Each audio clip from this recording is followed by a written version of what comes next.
Fantastic. Widgeon, happy Friday. Happy Friday to you, my friend. Good Welcome, to see you, everyone. mate. Good to see you. Well, they're not here yet, but while people are arriving, when you arrive, let us know, folks. Give us a shout out in the chat. I dare say that one or two of you will be popping by momentarily. But, mate, I've busted out something decent tonight, I think. It's called Grains of Paradise. Charles Melton. A Shiraz from the Barossa. There you go. Wow. Oh, mate, that'll fancy. knock your socks off, that one. Well, look at that. It's even red. It's Fancy. probably at the right temperature. Is it in a plastic glass? It is in a plastic glass. I was in a bit of a hurry, so I didn't get you good glasses. But I knew you'd fucking ask that. Unbelievable. You look a little bit windswept there, mates. What's been going on? Have you had a day out of the office? You're making me look very anemic. Yeah. Well, yeah, I do. Donna dialed into the old Wealth Coffee Chat this morning. Donna, welcome to the Wine and Wisdom, top and tail today. But yeah, I went out for a quick hit of golf with a good buddy of ours, mate, John O'Reilly, and it was windy and sunny. I think I've even got a little bit of a glow going on from the sun, but it was awesome. One would wonder whether there was a romance going on there, mate. You're glowing. You're glowing. That's what a good day on the golf course does. Indeed. Yep. Well, Chris is in the house. Afternoon to you, mate. We've got Jeanette, Donna's on the line also. Yeah. Grab yourself a glass of wine. I think that's the afternoon of choice. Yeah, absolutely. We've got where have we got Sharon? Sharon's all the way from Shep. Are you in Shepparton, Sharon? Yeah. Either Shep or down Anglesey way. Down Anglesey, yeah. And then we've got who we got here? Oh, we got a few in the house, which is good. Joel, how are you, mate? Joel, g'day, mate. Sineth, Alexis, Graham. And Gabrielle, no wine, but a beer will do. Well, yep, indeed. a beer will do, Kelly. And Kelly, well, it's a bit early for Kelly, mate. So Kelly, hopefully you're maybe onto a coffee there, maybe in WA. Oh, there you go. Sharon's driving down to Anglesey. Well, mate, big show ahead. Today. Huge. Mate, you'd be drinking in the morning if you were watching the news these days, wouldn't you? Well, it's the pace of mayhem is certainly winding up out there, and plenty going on. And today, folks, we're going to be diving into a few things. I've loaded up my bits and pieces tonight, Andy. So might have to do a version 2 of this. The first one and the second one, but you never know. I've been gathering a bit of information in the last week, but I know you and I have been chatting about what's been going on, folks. But while we get things lined up and ready, you guys know a bit of this Wealth, Wine and Wisdom. We do what's in the news. It's kind of the show. Andy and I have been chatting Fridays over a glass of wine, debriefing the week, trying to make some sense of our world's property, investing, and business, Andy, business and the world of the share market and finance in general. And it's a bit of a confusing time, has been for a couple of years. We started it when the COVID landed, and it has continued. So great to see all of you guys dialed in for the weekly debrief. And it kind of goes roughly like this. What's in the news?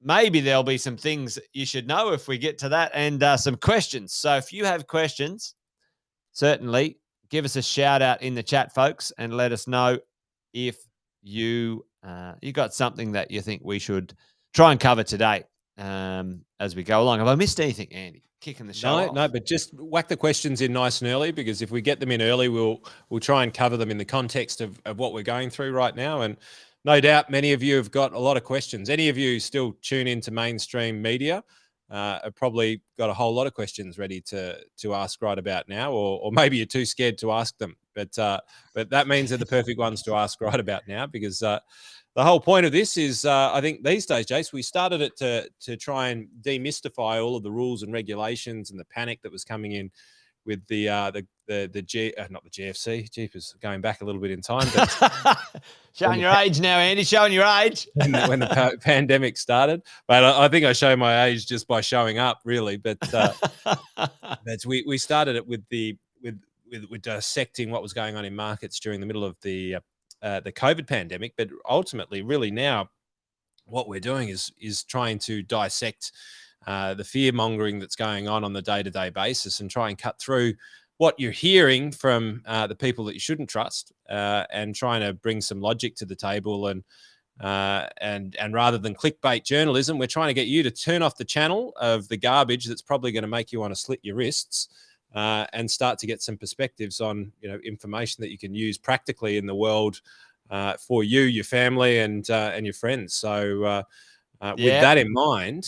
Mate, why don't you kick it off? Because I know you've organised something here. So I know you're lining something up there. But Melinda's having a nice red while you're getting yourself ready, and Jared's on a beer. So good on you. Thanks for joining us, mate. We've got a couple of questions rolling in. But mate, what have you got? I know you and I were chatting a little bit off camera.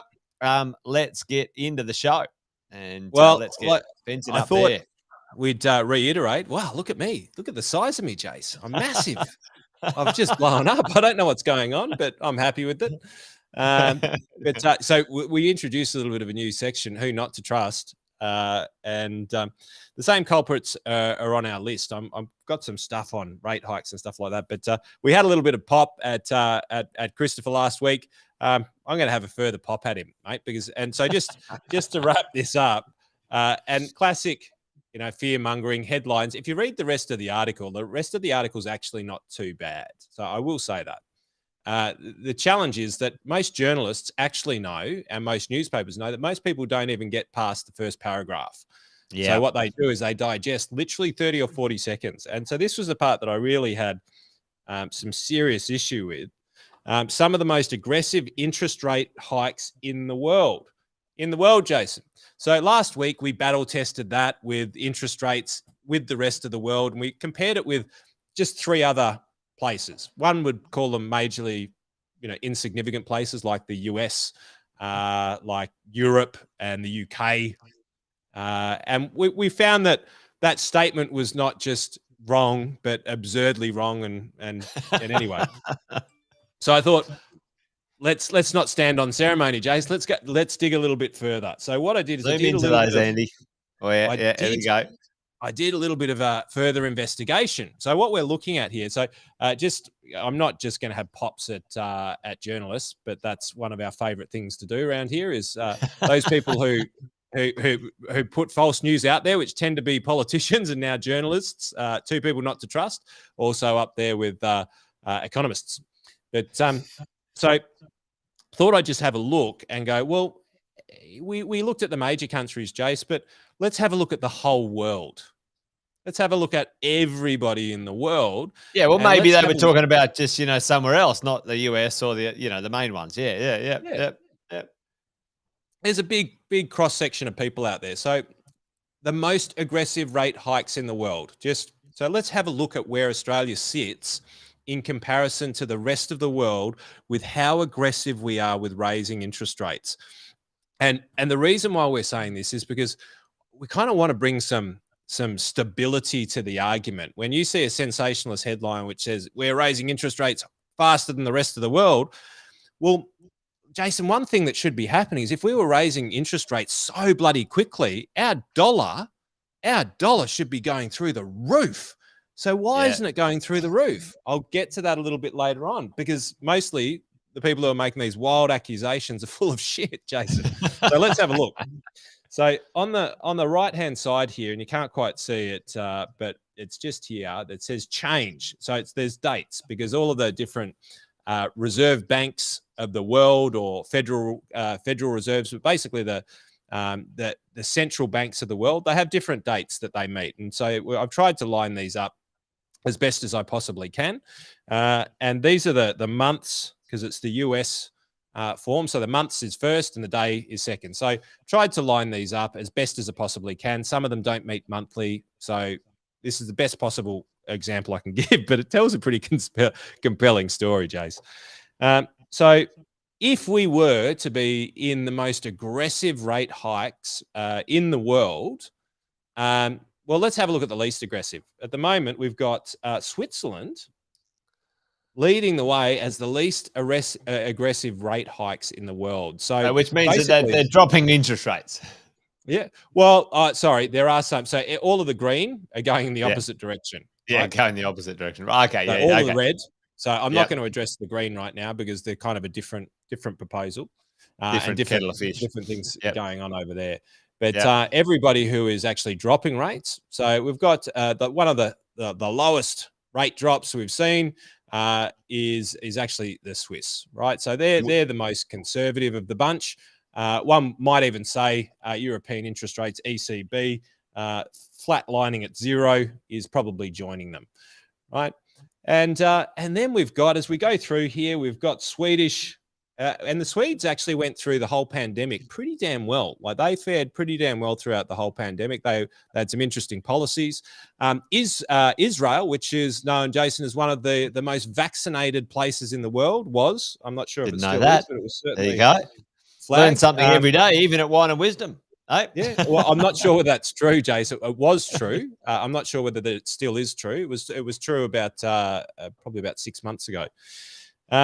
So they're one of the slowest in raising. The Norwegians, love the Norwegians, fantastic. Got one of the highest taxes on alcohol in the Western world.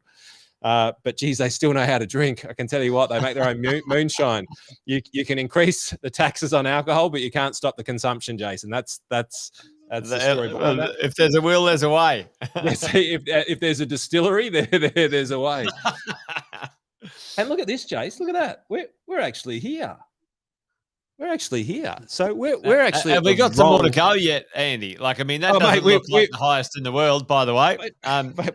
We're only just getting started, and I had to cull this graph in order to get some context in there. So let's start. Let's go to the opposite side of the equation. Oh my lord!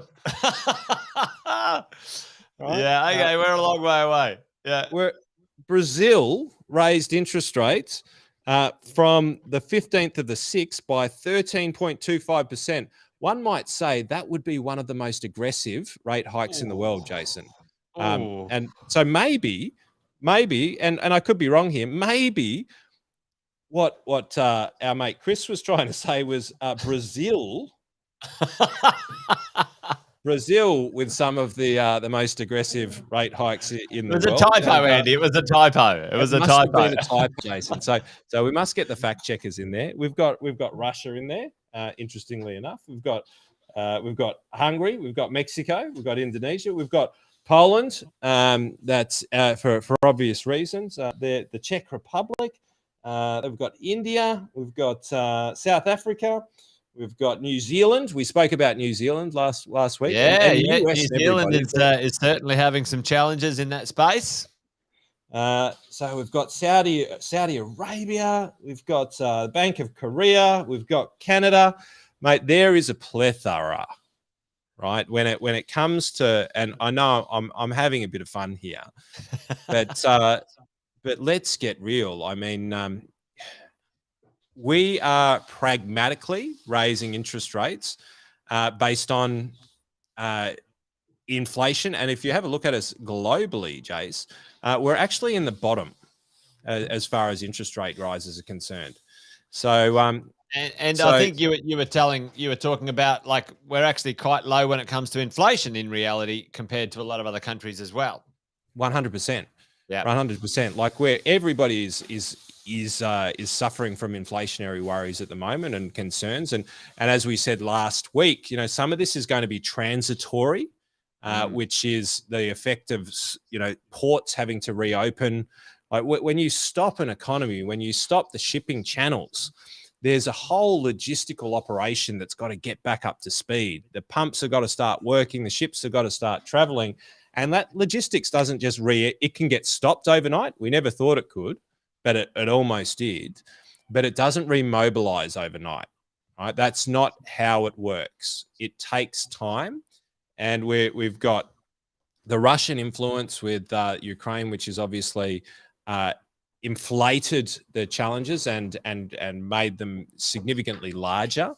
But ultimately, when we have a look at the inflationary environment at the moment, we have got major things that are transitory, which means that they're here today, but they will likely be suppressed in the future. And we went into bond yields last week, which shows that there is actually downward pressure on the 5-year and the 10-year bond yields. And partly that is because the market is basically saying that it believes that some of these inflationary pressures are going to be relieved as the ports start to produce more, as the rest of the world starts to produce more of what is not being produced by Russia right now. And I guess the last thing that I'll say to this is, in the world, there's not necessarily one place, and we saw this with oil coming into COVID times. And I think we did a Wine and Wisdom about it, where there was shale oil, there was the Arabs, and there was a lot of political tension between the US and Arab oil.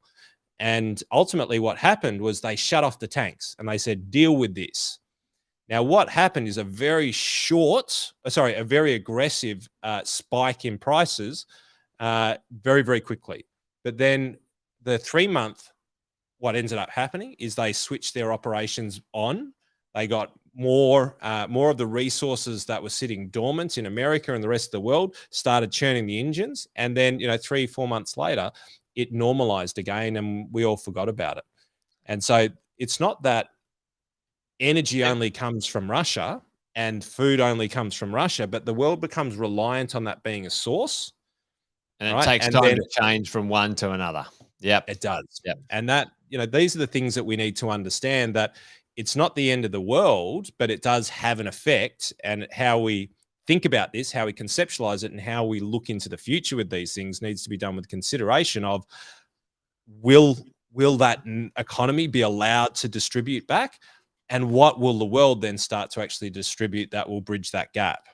What it looks like. Well, I think Donna said it very nicely here, mate. I think it comes with age in the game, some years in the game, taking a bit of experience, not worried about, the short-term things more than you should be worried, like, okay, well, if you've got a mortgage and the cost is going to go up, you need to make sure you can afford that and, tighten the belt a little bit, or make sure you've got your buffers set aside, or whatever that looks like, Andy. Like, quickly, just reference for everyone listening in, you're talking about, 5-year and 10-year and 30-year bond values and things like this. Just connect the dots for those listening in. What does that mean to us for interest rates? Because, basically it says, all right, well, if the market's forecasting that, this, then there's kind of an extrapolation of, all right, there's a margin on top of a cash rate or a bond rate or whatever it means, and means kind of the interest rates would probably be around this. Talk about that. So when we it's gin it's wealth, gin and wisdom here. So hello, that could be a Marie right there. I reckon that's Marie just jumping in there. The gin, wine and wisdom with no wealth associated. Hello, Alison. Alison, good to have you in. So it's funny, isn't it, Jace? Because what we pay attention to quite often determines, the quality of our happiness in life, and then how we perceive how things are moving forward. And mostly when it comes to interest rates and when it comes to, financially, most people actually look at this, right? And I'm just going to flash it up for a tick, but the Reserve Bank cash rate, right? So, and we spoke about this last week, but the Reserve Bank cash rate is the only, right? Well, not the only, but basically in the terms of what we view in financial markets terms and what gets publicized. How often do you hear about the 10-year? Let me ask a different question. How often do you hear about the 5-year or the 10-year government bond rate on the news? Well, I don't hear it at all, actually. I've never well, to be I'm pretty honest. sure that none of them actually know what the hell it is, but they're pretty good at commentating on the cash rate. And then I bet Yeah. you if you actually said there, Mr. Channel 9 news presenter or Mrs. Channel 9 news presenter, so how does that relate to the 10-year bond yield? They go, time for a commercial? Is it? Yeah. Yeah. We'll throw to a commercial on interest rates. What are you talking about again? Chris is saying, never heard it. Never heard it. Yeah. So they focus on the one rate that is actually dictated in the market, right? We spoke about this last week, and I think that it's good to go back over it. Yeah, when But you're saying the a cash person decides it, right? Not the market. Yeah, person one. decides, Yes, yeah, yes. or a group of people. The Reserve Yeah. Bank sets the interest rate. They determine. They go, we're going to raise the cash rate by 0.5%, and likely the next one will be 0.5%. Why do I say likely? Rate hikes today, we had 1%, 0.5%, 0.7%. In some of the major areas around the world. I'll get to that a little bit later. So, but the thing is that we live, breathe, and get fearful over the cash rate, and ultimately that's what the government sets. But the rest of these things, like the 3-year government bond rate, which we've got here, the 10-year government or the 5-year and the 10-year government bond rate, right? These are all market set. Right, so this is set by institutions. What does that mean, though, Andy? Yeah. Like, what does market set mean? So this is where everybody plays in this market, right? So it's a market Move yourself over that way a bit. Move your pip. Go over here. Yeah, there you go. Look at you There you go. go. Yeah. Look at me. I'm pretty quick. I can be anywhere. Ba-boom, ba-boom. Fenton, where is he? So ultimately, when this is what we call a market decides the rate, Jason. And so let's call it the general consensus of everybody who is trading in the market. Yeah. Right. If they believe that they're paying too much, they won't bid on it, which means that it'll put downward pressure on the bidding price, just the same as real estate, right? Yes. Somebody doesn't just come in and say this property is worth $2 million. There is a group of people quite often, and in a good market, there's lots of them which will converge on an auction, and they will set what they believe a fair price for that is over that period. And more emotion gets involved in that, to be fair. In the business world, the bond rate is a bit more pragmatic than that. Yes. But ultimately, the same concept is true. There is a market of people that come together and they go, well, how much, if we're going to lend money out into the market, how much are we going to pay? In order, or if we're going to borrow money from the market, how much are we going to pay? And the person who's lending the money is going to sit there and go, well, how risky are you? And ultimately, the more money that you're trying to borrow, the more risky you are. The greater economic instability that exists in the country, the greater risk you are. And so the market then determines what the long-term interest rate should be on a 10-year government bond, right? And so this is what I mean by market determined, is in the actual market determines what is the fair rate. And so the market looks at inflationary data. The market looks a long term into the future, right? Because when you make a business decision, Jason, your business, do you make it for the next week? No, yeah. I'm making decisions for 10 years. I've got a 10-year goal in my business right now. And that's how we plan in business, isn't it? We have to make decisions every day, but we don't make decisions that are for the end of the week or the end of the month or the end of the year. We have to manage the process of what goes on over that period of time, the same way people have to manage their finances. You're making decisions on maybe a quarterly basis, and you have to strategically shift at times. But ultimately, you're looking at a 10, 15, 20-year time horizon that you should be investing, and that's how we do in business. And globally, when businesses are looking at borrowing, minimum value on these bonds, $100,000, they're looking at a lot of data, and it gets set by the market based on what the market believes is happening. And the market pool is like quite large. It's not like two people. It could be, and it could be many millions of eyeballs and data points. And we're talking of hundreds of billions of dollars worth of cash flow, trillions of dollars worth of cash flow in bond markets. So now link that to the everyday person, Andy, to an interest rate I'm paying on my mortgage. do the full circle for us here. Like connect the dot. Connect the dot, not collect the dot. Let's not collect. Yeah, connect the real dots, and let's not create unicorns.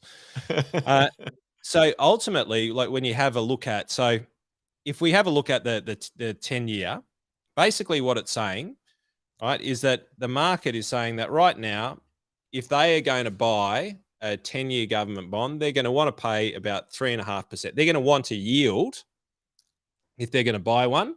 They're going to Yep. want an investment return. Think of it as like a really long-term deposit, right? If you want a 10-year term deposit, then you're going to want 3.5% because that's what the market is determining a fair interest risk, Yep. right, for the next 10 years. But the thing to note here is that it's been gradually going up. And what the journalists and what a lot of the market commentary, which is clickbait, will have you believe is that this is going to be a hockey stick curve, which means it's just going to keep going up. But you can see, and I might see if I can just delete some of this here, but you can actually see that the rates are starting to come down. Right, you can see how they've shot up above 4%, and they've aggressively come down. Now, one would argue that the reason why this has come down is because certain commodity prices, certain food prices have actually stabilized as markets have started to turn around. And what that means is that the market is now looking at that and going, well, perhaps oil's not going to stay at $7 billion a barrel, and perhaps, wheat is going to normalize a little bit. Yes, Russia's still a problem, but the world is an ecosystem and it tends to find a way. It'll And find so a way. It'll stop getting it from there. It'll get it from somewhere else. I don't know. Whoever grows wheat is going to now get new contracts, and that'll take 12 months to kick in, and then it's good. Yeah, and short term, it creates horrific disturbances in the market. yes. We saw oil going over to Europe at one point in time, and it was almost 100 times. Sorry, it was 10 times. It was 10 times the cost of the month before. 10 times for a ship of oil. 10 times, literally, for about a month. Like there was a massive spike. I might see if I can find it later on, but it normalized very quickly. And there was a massive amount of demand. There was no supply, so people would pay ridiculous prices for it. Now, the world will start to normalize on some of these more scarce commodity items, which means that all other things being equal, it should put downward pressure, right? Downward pressure on some of these inflationary markers, which means that inflation, yes, we might be looking at 9% inflation right now, but is it likely that we're looking at 16% inflation in 6 months' time? No. Like the market is not dictating that. The market is saying that we expect the next 6 to 12 months to be, reasonably turbulent as far as inflation is concerned, but they believe that longer term inflation will actually start to normalize. And the reason why we predict that is because the 10-year bond yields are actually coming down rather than going up. Because if they believe and linking those 10-year bond yields, Andy, to investors who buy and sell money, right? So then these bond yields then often are used for institutions, e.g. banks and lending institutions, to then use folks as security, whatever it is, for lending other people money. So if you bought money, tell us in the chat right now. If you bought money at, let's say, what is it? What are we calling it, Andy? 3.5%. You bought money and your cost for 10 years is 3.5%, folks. All right. What would you sell? What if you owned money at 3.5%? If you owned $100 million at 3.5%, what would you want to sell it for, percentage-wise, over the next 10 years? Tell us right now in the chat. Like, because this is the game, right, Andy? Like, so the bonds are kind of like a version of, hey, people are buying and selling money at a certain number. Governments do it. Banks do it. Large, like a lot of big institutions and things do it.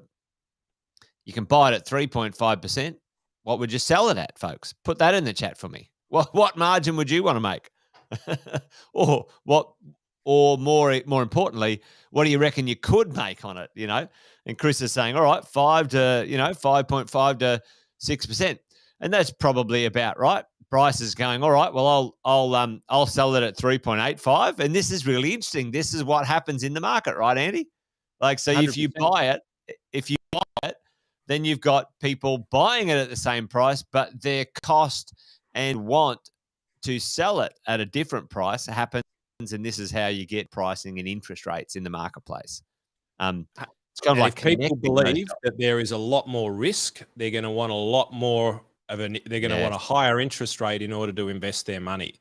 Right. So And Bryce is going to lend it to people who want a 70% loan on their own home and they're putting 30% cash in.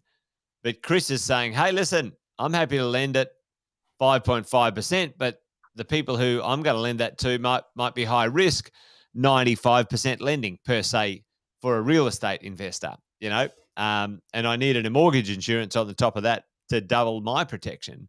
And that's how I can sell that money at 6%, where Bryce is going, well, hang on, I'm not going to take that risk at 95%. So it's it's actually, and Chris is going on to chuck some LMI on that one.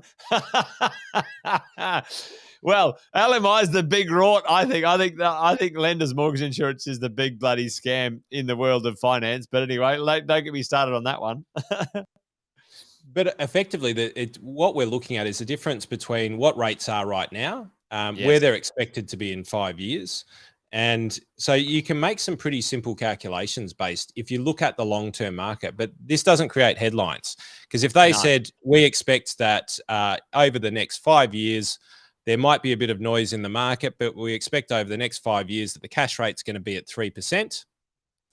Do you think that that's going to create headlines? Well, no, it won't. It won't sell headlines at all.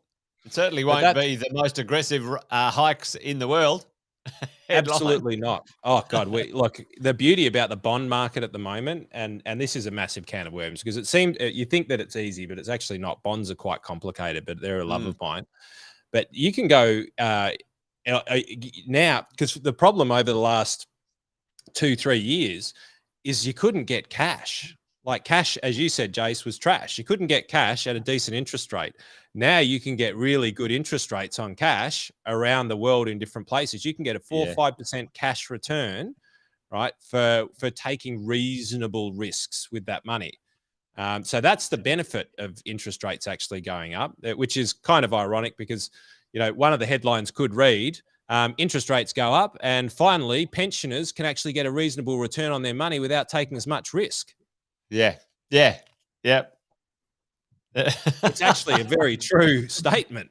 Like now in the advice world, we're starting to look back at bonds and we're going, well, look, we can invest in some of this. We can put 20% in the portfolio at 3.5% over the next 5 years. And if we're getting that, that's not too bad. We'll take a bit of risk in other areas.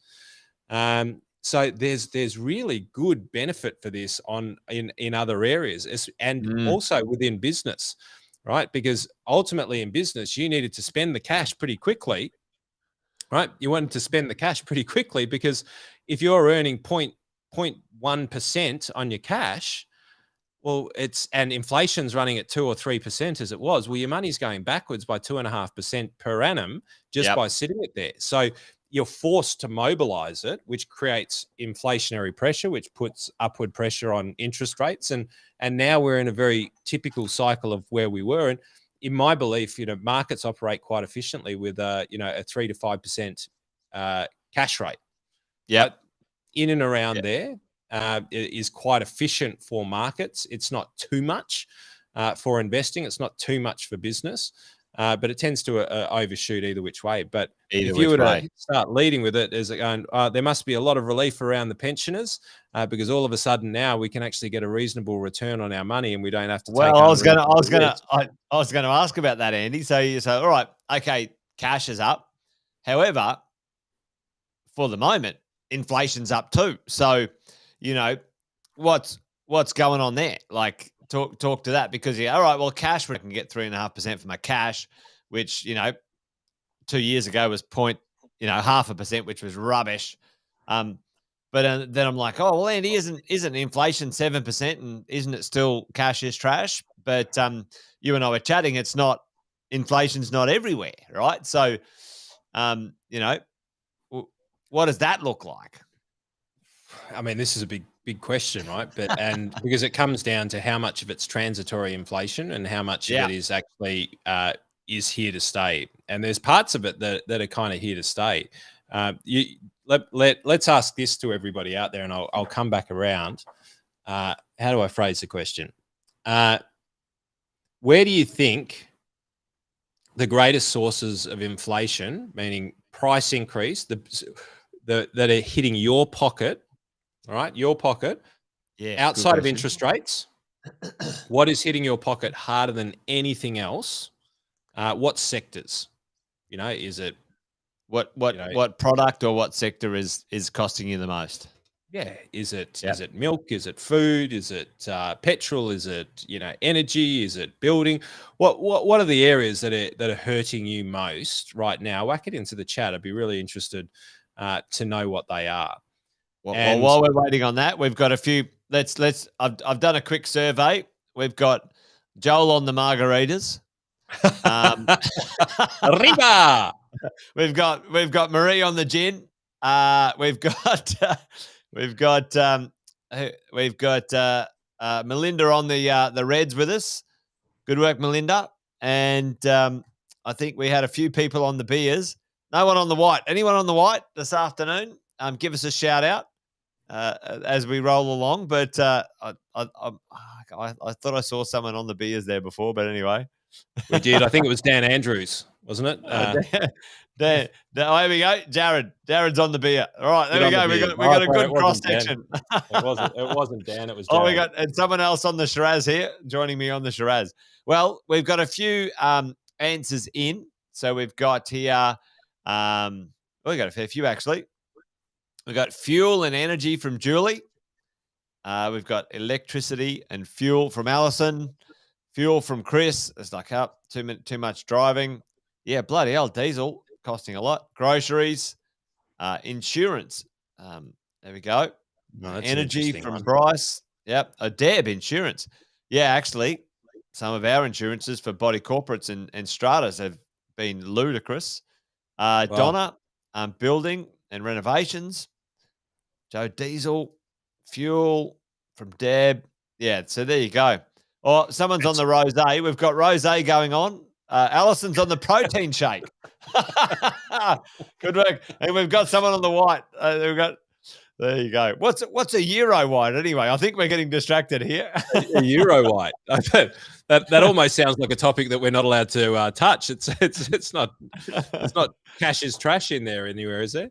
There you go. So it's really interesting because some of these we would venture to say a transitory inflation, right? Because, and again, transitory meaning for whatever reason, supply chains have stopped that from being able to get here, but those supply chains will normalize, right? And so fuel is a classic example, right? Some of the major pipelines being closed down because what happens is Russia was actually quite instrumental for a lot of energy getting through to Europe.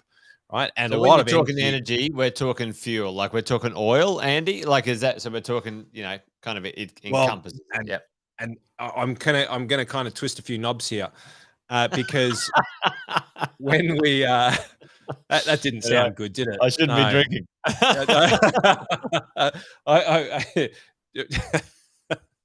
So I can't compose myself, Jason. Right. So Russia and oil. There are two different types of when we talk about energy. There's a couple of major factors that come into play in this. In Australia, some of the reason for higher energy costs is a degree of fixing by state and federal government.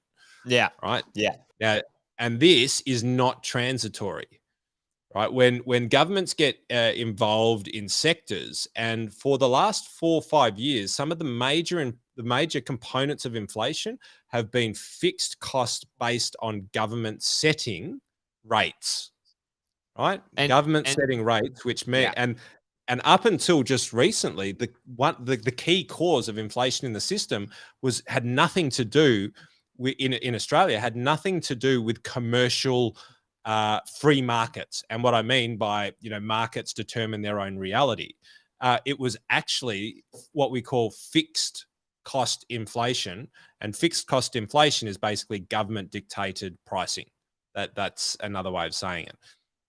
Right. So the Queensland government, is that thieves or maybe a variation of that?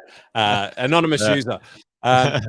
Well, we might talk about that in a minute. They're having a crack at land tax. But anyway, like it's fixed pricing, and also it's almost like I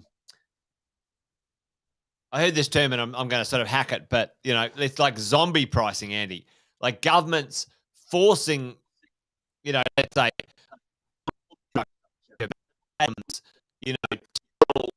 tax regime onto the market. The market's like, hang on, the free market would never shit.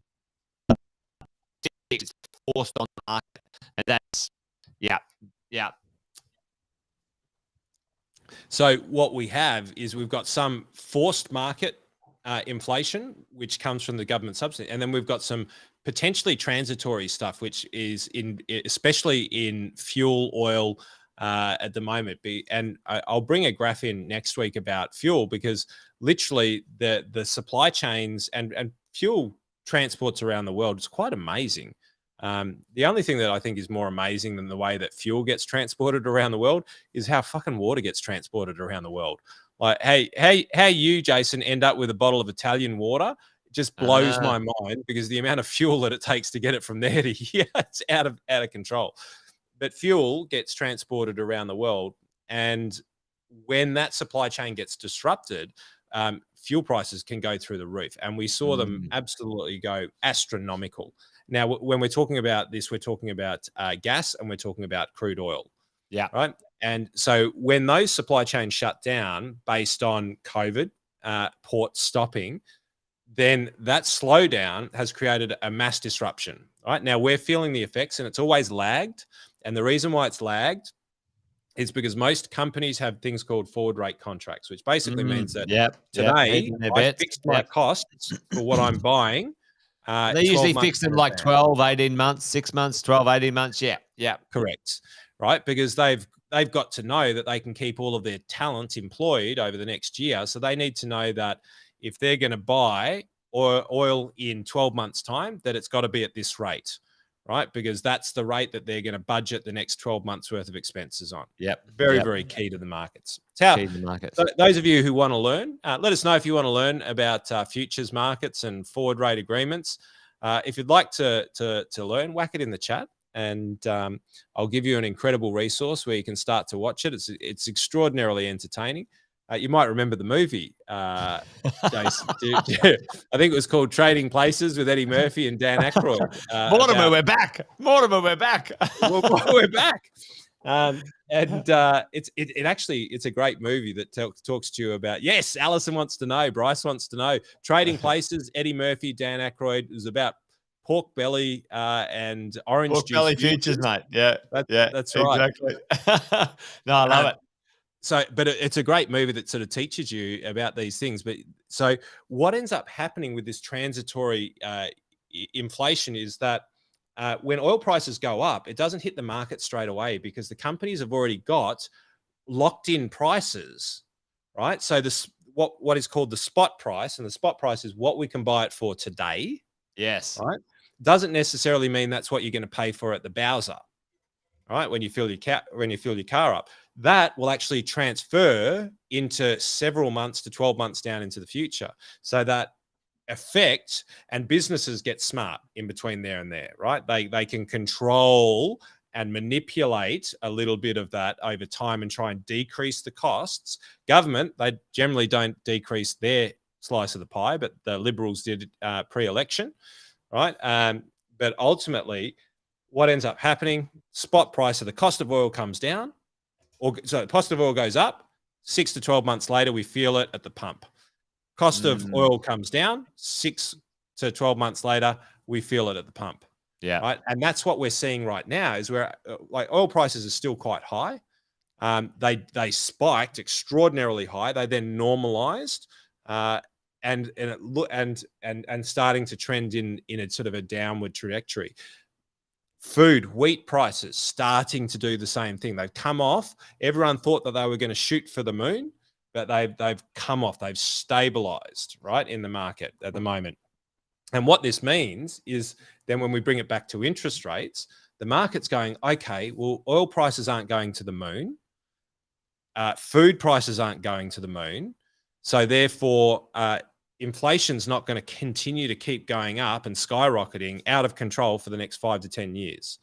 And as a result, we're not going to pay 20% for a 10-year government bond. That's way too much. Yeah, we believe that short term, there's going to be significant amount of turbulence, but longer term, it'll actually sort itself out. That's how this longer term relationship with money actually works. And those people who are looking at, investments in stocks, which are priced daily, investments in houses, which are priced. They're trying to price them they're trying to price them like monthly now, which is ludicrous, but yeah. We need to realistically, and this is where it used to be 5 or 10 years ago. And I actually love a song, Wear Sunscreen, that a mate of ours, Kerwin, plays, and actually did his own rendition of, which wasn't too bad. Tag us on that one. And it talks about how, back in it was always when you look back at the world as you grow old, you always think that when my dad was younger, politicians were more honest. And you have this belief that things were a little bit more utopian back in the day. But what we have now is we've got sensationalist type of news presenters, where back in the day, people actually reported a little bit more on the facts. That's my belief. I think that nowadays people are trying to grab attention, so they put clickbait headlines out there. And what we need to do in this forum, and what we need to do as investors, is actually start to re-educate ourselves on the stuff that's been around for a very, very, very long time. And Jace, you and I have a saying. It's not ours, but we say that history doesn't repeat itself. Yep. But it's an incredible mimic. And ultimately, what we need to do is kind of go, we have been in some way, shape, or form here before. And post World War II is a really good example of remobilization of trade. So there's lots of parts of what we're going through that we've been through before. And ultimately, Andy, when you look through some of the, let's call it the logistics of these conversations, the foundation of all of it is based on humans, people, emotions, and we're like, nah. Like, for the moment, maybe I'm a bit uncertain, but you know what? I'm not going to sit around moping forever. No, fuck it, I'll get back to it, right? Like, so, sometimes there's a shock, and it's like, all right, is it the emotional shock of the marketplace is just going, whoa, what does this look like? Like, pause, or is it fundamental, structural? You know what I mean? And 90% of it is emotional, pause, kind of human behavior. Well, my belief on where most people, unless you're a business owner, and this journey happens a little bit differently, but most people have never, ever had as much wealth as they have the day after tomorrow, and then the day after tomorrow, and then the day after tomorrow, right? And so most people end up going through life with more and more and more and more and more to lose, and a lot of effort that's been spent in the past that is attached to the accumulation of that wealth. The reason why I say business owners can sometimes be a little bit different is sometimes we can make it, lose it, make it, lose it, make it, lose it, and we get used to a fairly volatile journey. We go up and down. Well, look at that, Andy. Right now in the Australian marketplace, Australian wealth has never been higher. $14 trillion, like $1 trillion, as well, this is the thing, because the headlines say that God, I wish I had the slide actually, but the headlines say that we've never been in more debt than we have ever, which is actual rubbish. But it's true, because there's more money in circulation than there ever has been by a factor, depending on which point in time. I mean, they just printed $1 trillion and put it into the system, but it's relative. It's how much wealth. Debt is only a relative measure. It's relative on percentage too, Andy. It's really interesting. And I don't know if I've got it right now because I won't be able to pull it up, but the relative debt. So the percentages, so dollar terms, yes, but are Australians owning less of their real estate in my neck of the woods? And the answer is no. So the census came out just recently, 2021, and I'm just trying to grab something here for us all, but um, uh, the ownership, like the debt free ownership of real estate, has not changed as a percentage um, much at all from last time we did the censorship to this time when it comes to debt and owning real estate. I can't find it just quickly off the top of my head, but I'll do that next time because I've got a bit of that data that'd be quite cool to sort of share with everyone. But it's interesting. And I reckon maybe we should get old Kerwin onto the show at some point in time and chat about the psychology side of it. Because, yeah, mate, as a buyer, I love emotion. well, you can trade the emotion, Andy, can't you? In the marketplace, it's like, all right, well, we know that's a short-term emotional decision, not a long-term emotional decision. We can take advantage of that every day of the week. When people are excited and going bananas, it's generally where I'll sort of sit back for a little bit and kind of go, okay, all right, well, maybe we'll just take a little bit of the cream and when people are scared witless, it's an incredible opportunity because people do extraordinarily stupid things Yeah, when they're unfortunately. in the grips of fear. And maybe we'll get, the big fella on at some point to chat about it because that'd be a great, link into markets to actually look about the physiology, the chemistry that goes behind poor decision making. Yeah. Because let's face it, in financial markets terms, if we wind back to the bond market, if interest rates go up, markets will come down. That's a reality, right? You will lose if you sell out, right? Predicting when that falls is almost impossible. And if any investment guru or any advisor tells you that they, in my world, that they can pick the bottom of the market, run as far away from them full as of you shit. can possibly get. Yeah, right. The other way for me is like if anyone can tell you, oh yeah, I've worked out how to predict capital growth in real estate, and like, nah, they're full of shit. They don't know what they're talking about. Like it's bullshit. It's there's plenty of things you can do, Andy, like to either, hey, what's my style? What's my indicators to buy at a certain time, or what's my strategy? What's my tactics? But if anyone says they know how to do it, they're full of shit because they don't control the market. They don't know the future. I think it was Buffett who said the market has the market can stay irrational longer than you can stay solvent. That is very true. That is very true. And hey, mate, we've got a few questions here. I thought would be worth maybe having a bit of a look at. One from Anne earlier on tonight. I hope you're still here, Anne. Talking about the land tax grab in Queensland. Here's some headline facts on that one, Anne. Andy, this is insane. It's how are they going to actually how are they going to regulate this across states? I've been asking this, right? So folks, if you don't know, Queensland has decided that on June 30, 2023, they're going to change the way land tax is calculated in Australia. So if you buy a property in Queensland and it's an investment property. Yep, thieves, absolutely rubbish. Which I completely agree with.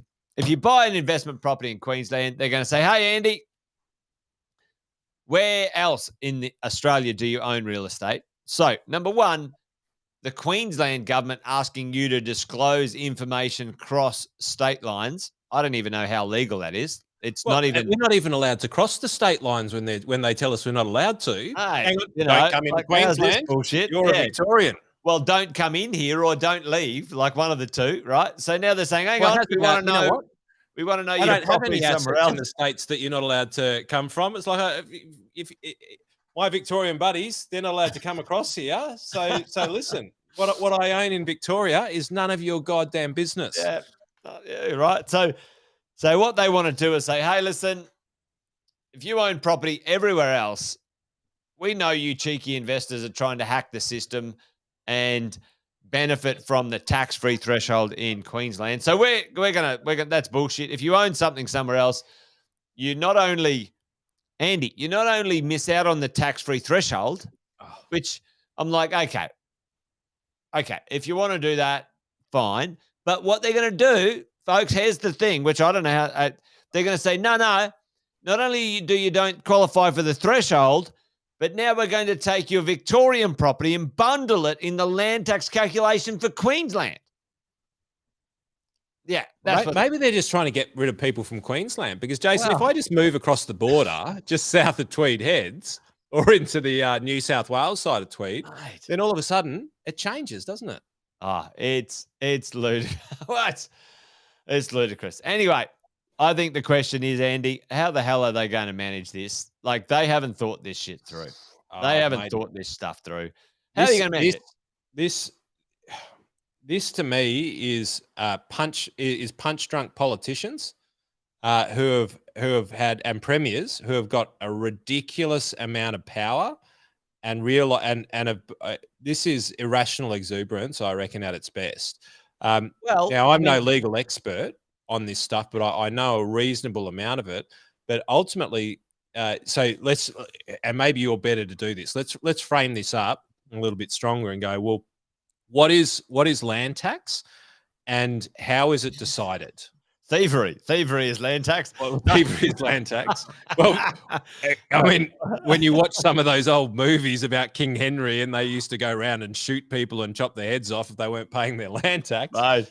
Well, you know, But it's state based. It is not a it's national yeah, tax. yeah. It's It's not a national tax. Like that's Chris, I think's got it right. It's bull shit. You're dead right, mate. And you know, it's and all so Andy, I've seen this at least once before in my property investing career. it's New insane. South Wales had this amazing idea. So Andy, when I don't know if you've seen these ones. So anyway, so I just leave any conversation that sounds as New South Wales had an amazing idea. It's like, wow, well, the where's this politicians gonna were go? like, hey, uh, capital gains tax, when it's paid, Andy, goes to the national government. Like it doesn't go to the state government. So the states, New South Wales, people were gaining value in their real estate, and New South Wales is like, we're missing out. We're not getting any of this action. So what they decided to do, the state decided to incorporate and bring in a exit tax at state level.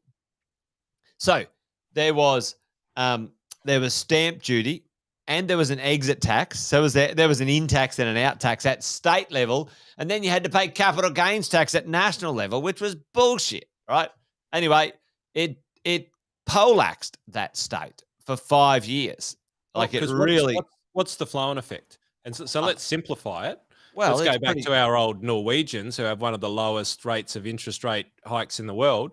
What happened when they raised? Because in Norway, I think it's somewhere around 50%. Like you go and buy a bottle of Absolute in Norway, it's going to cost you $150, right? That cost you about 30 or something in Australia. $150. That's expensive. So do you think that and put it in the chat, do you think that raising taxes on alcohol in Norway stopped the Norwegians from drinking? Queensland's got cut. They're punched. Joe, I reckon they're reading too much of their own BS, and this is really interesting because I'm not even sure how it complies with the ability because it's got to relate with other states. Right? Because what happens if you move from Queensland to Victoria and you've still got the same investment portfolio? Then what? Does Victoria get to counter claim back? Well, I mean, that's the thing, right? And it's like, all right, well, Queensland's like, Bob's like, you know what? I don't have to invest in Queensland. I can invest in, South Australia, Adelaide. Like, I don't have to invest up there. You tossers. So not only will Bob not now invest up there and they won't get the stamp duty and the annual rates, now they won't get the land tax at all. Bob's out. And then we won't get Bob's now supply renting his because own place in Queensland, and subletting is one that is his principal place of residence that he's not really living in Victoria, paying less land tax as a result of it. And mate, you can just see it. Alison reckons she's just going to make some moonshine. Moonshine. Well, that's what happened in Norway. All of a sudden the revenue dropped astronomically, and suicide rates went up. That's actually fact. But well, this is ludicrous. thankfully, Andy, folks listening in, there are some ways to manage this. Andy, you and I have partners. Your partner can buy in Queensland and not own anywhere else in the country, and it won't be a problem. Or, Andy, you can buy a property in Queensland in a company, a trust structure. It won't be bundled. Andy, it might be appropriate, folks. This is not financial advice. Blah blah blah blah blah blah blah. It might be appropriate that you buy or you want to buy a property in a super fund, like an SMSF, or just not listen to anything that we've just said, because none of what we've said has any relevance whatsoever to your personal circumstances. Yeah. Which is good. I mean, Chris and Kat here said, "What if you own a property in your SMSF?" Thankfully, Chris, they're not cross ownership bundle. So if Andy and I were partners, very new age, they're not taking Jason's properties and Andy's properties and saying, "Hey, you own them as a group." They're saying separate names, separate SMSF, separate companies, separate trust, separate owners. I mean, that they haven't crossed that line yet. But there you go. Bob's saying not yet, folks. But so I think I've got an idea of where the next level of inflation is going to be, and it's government fixed price inflation. It's going to be in legal costs and financial advice. Yeah. It was Kerry Packer who said it in the House of Reps inquiry in 1991, in the Senate inquiry into print media. He said, "I've got a suggestion for you." Because this is quite legitimately, and from working offshore, I can validate it, is that the damage that the government does by changing laws and just writing legislation, anytime the wind blows, is nonsense. And basically what it does for investment and what it does for investment in Australia is investors in Australia go, well, we will not have operations in Australia, but we will rape and pillage and plunge your resources and your businesses out here, because we can't operate in Australia, because you just cannot operate in an environment like this. It's just not possible. It can't be uncertain. Yeah. And Donna's saying, hey, it's dumb. It's stupid. This conversation that this Queensland government has started in land tax is, I think, ludicrous. But it will be really interesting to see whether it actually, because here's the thing, is that the Tax Act is actually legislated, right? Now you can bring in legislation over on top of it. You can amend the legislation the way that it sits, but I reckon there'll be precedent set on this, Jason, because there'll be enough people who will lose enough based on these ridiculous changes who are going to get a little bit pissed off and say, well, hang on, let's have a crack. And I think it'll be interesting times ahead, especially for corporations as well. Well, I mean, you think about this, Andy, like, so, and Alison, I reckon I disagree with you on this one, because in the past, the exit tax in New South Wales failed miserably. Right now, the state governments get stamp duty and GST. GST on construction, on new construction in your state, Andy, is like, it's gold right now, because the states have doubled down. They were meant to get rid of stamp duty because they now brought in GST on real estate. All right. So, but they've kept it, they've broken their promises, et cetera, right? And so what I think is going to happen, Andy, is like, the investors will just move to a new market. Adelaide, Canberra, Perth, Newcastle, Hunter Valley, these their places, own moonshine. And make their own moonshine. Alison, we're making our own moonshine, mate. That's the reality. The system will find a way. And mate, there was I've forgotten who brought it towards. I've forgotten, you might know, but there was actually a proposal to reduce capital gains tax on property sales.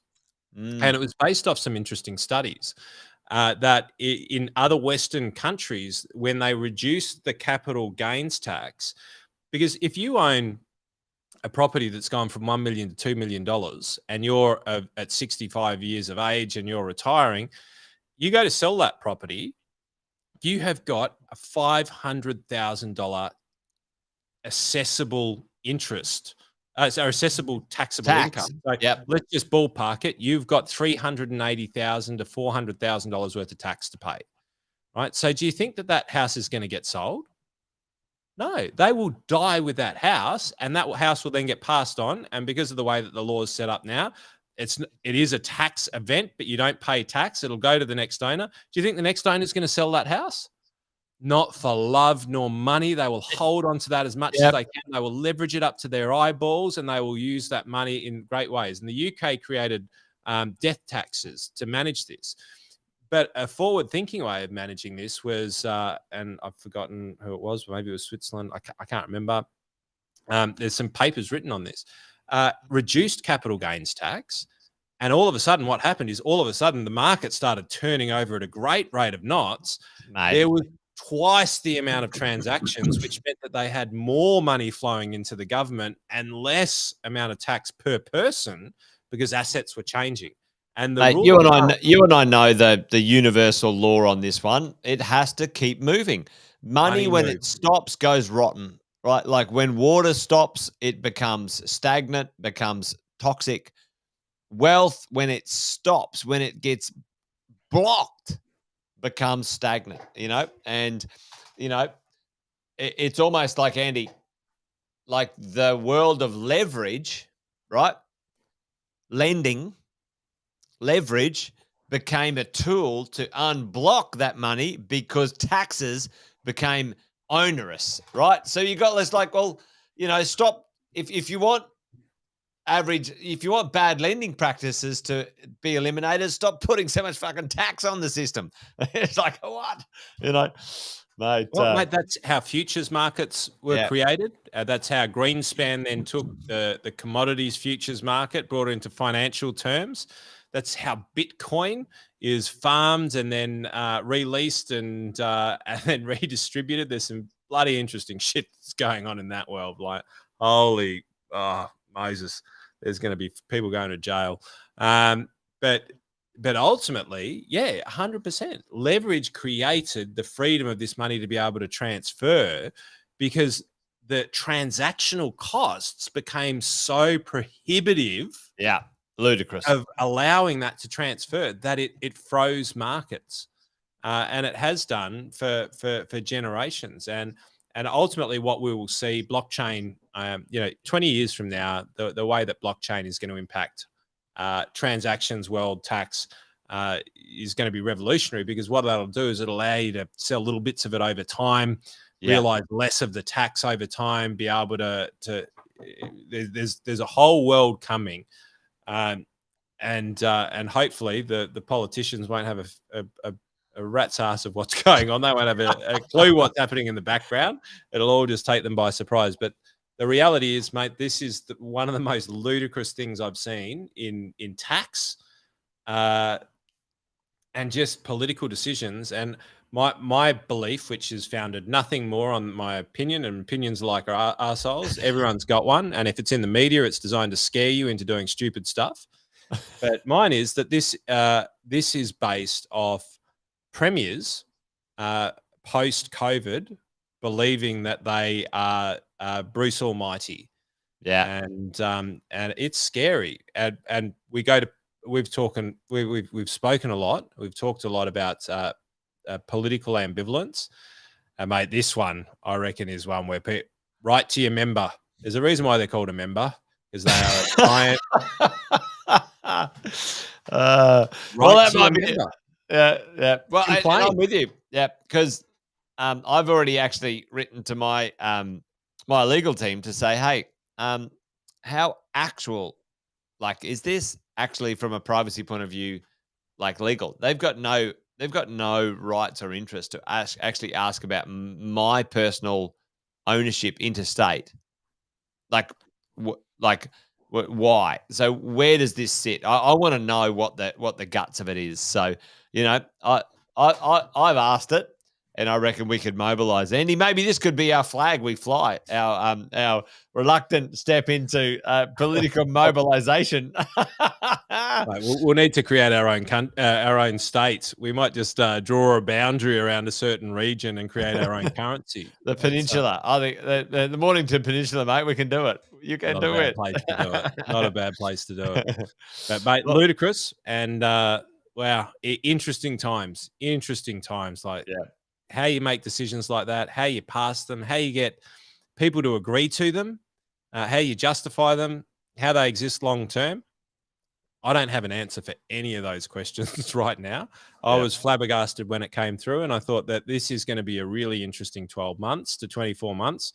And where it's really going to be interesting is where somebody gets divorced, somebody gets killed, somebody dies as a result of these because this is the reality of these sorts of things is they can create pressures in certain areas that then become insurmountable or seemingly insurmountable.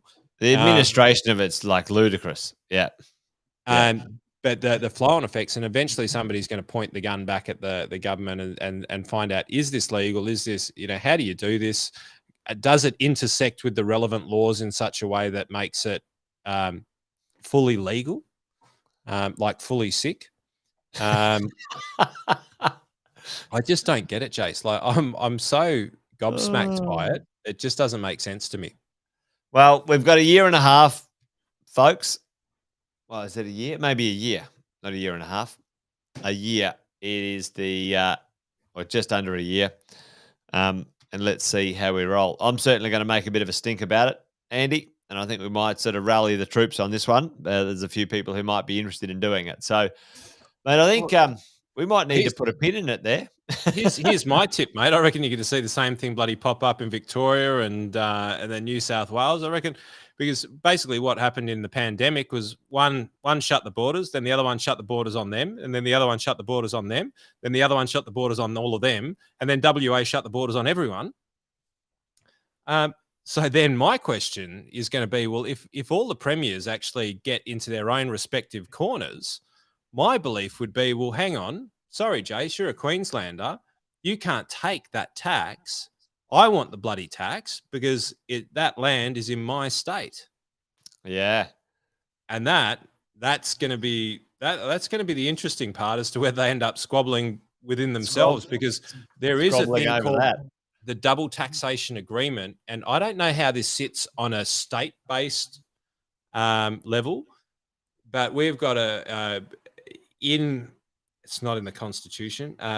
We have what's called a double taxation agreement with many countries around the world. Not everyone, but many, which basically means that it is illegal to have a double tax.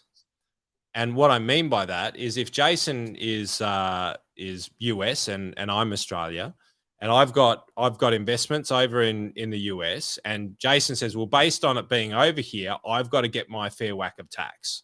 So Jason taxes it at 30%, right? And then it comes back to Australia. I can't then go, well, on top of his 30%, I'm going to charge it at the marginal tax rate, right?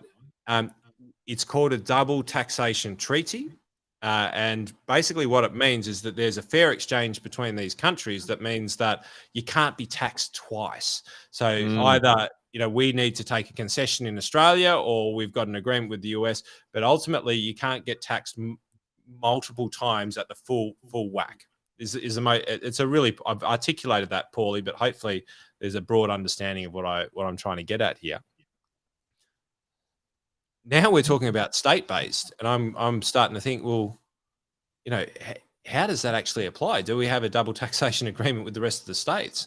Because this to me now starts to come into a really unusual area of tax, which to be fair, I've never even thought about and I don't understand well enough.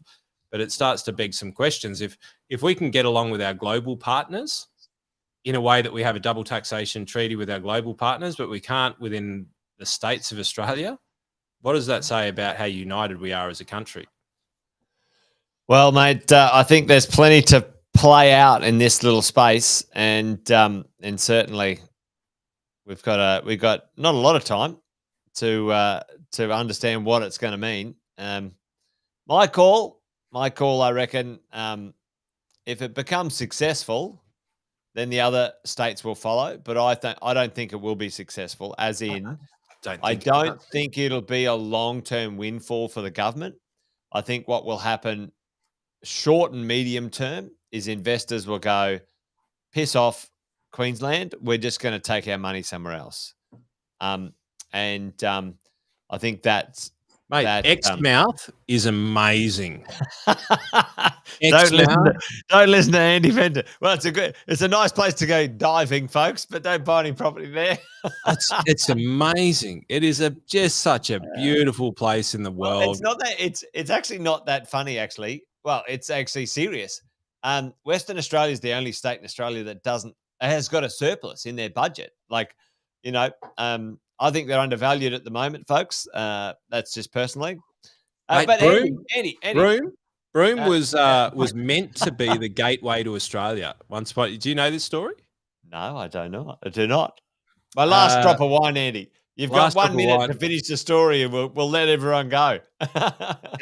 But Broome was meant to, and I've got to remember the facts, and I don't right about now. So it's an anecdote to be finished in the future, and I'll bring all the facts back. But Broome was meant to be the gateway to Australia for international visitors through the top ends. That's why so much infrastructure actually went into the top end of Australia, Darwin, Broome, because that was perceived to be an incredible way of bringing everyone into Australia. It ended up them being Sydney and Melbourne.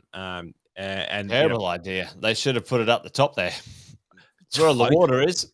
And so my question is, maybe they got it right. It just took longer than they thought. And we'll see how it goes, because Coral Bay is a beautiful place. Exmouth, Point Sampson, northern WA, mate. It's an incredible neck of the woods. Well, mate, let's give it another 200, 400 years in Australia. Let's see how we go. Maybe they were just a little bit too soon, but they saw well and truly into the future. Well, folks, fantastic to hang out with you guys tonight. Really, there's a few questions we haven't answered, but as always, I think we'll that's a bit of them next week. Yep, we'll circle around. Yep. Really appreciate you guys hanging out with us tonight, and plenty to discuss, Andy. Lots going on.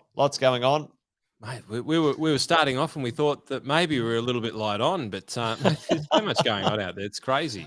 Mate, I didn't even get to anything that I had on my slide deck. But folks, mark my words, we'll circle around to this next week.